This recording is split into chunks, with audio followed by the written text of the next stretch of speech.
The public ticket sale for Taylor Swift's Eras Tour that was scheduled for tomorrow has now been canceled. Allie Canal is here with the details. Allie, a lot of Taylor Swift fans obviously very upset on this news. Yeah, safe to say there's a lot of bad blood between Swifties and Nicely Ticketmaster. done, Al.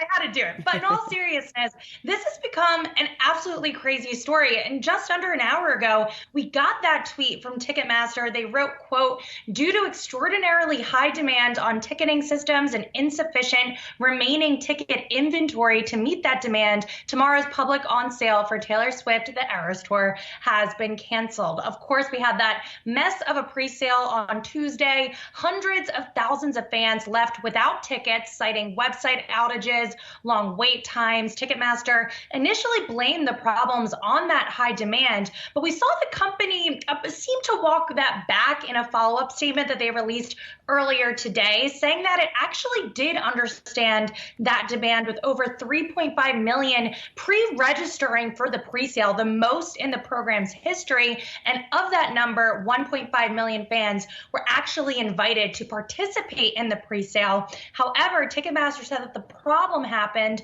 because of a staggering amount of bot attacks, as well as fans who didn't have invite codes driving to the platform. And that essentially created the mess that we saw on Tuesday. A lot of crashes on the website. There were a ton of fans that just were left without tickets. If you looked at some of the resale sites like StubHub, some tickets were going for north of $22,000. I mean, that's absolutely egregious and just incredibly disappointing when we think about some of these fans who waited hours and hours just to get tickets to this. And of course, this is an issue that really does extend beyond Taylor Swift. There have been larger questions when it comes to Ticketmaster just being a monopoly in the live event space, especially after it merged with Live Nation in 2010. And Live Nation, of course, is the largest concert promoter and venue operator in the world. And so we've seen since that time a lot of regulators pushing for the DOJ to investigate this merger for violating antitrust law. I have a deeper dive piece coming out on this tomorrow, but there are very, very many victims in this story, and it's just a shame that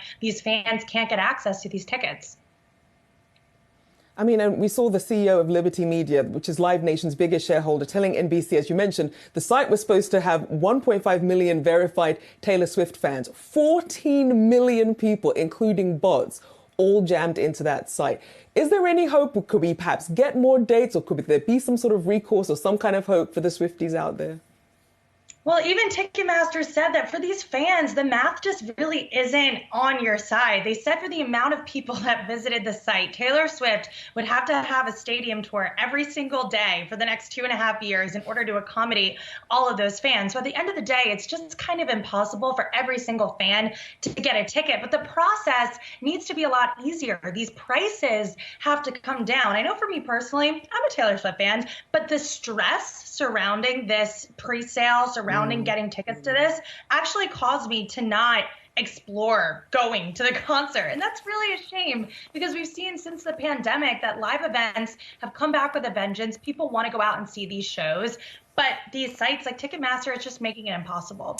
Yeah, Live Nation taking a hit on this news, shares off just about 3%. Certainly, I'm sure we will hear more about this over the coming days and weeks. Allie Canal, thanks so much.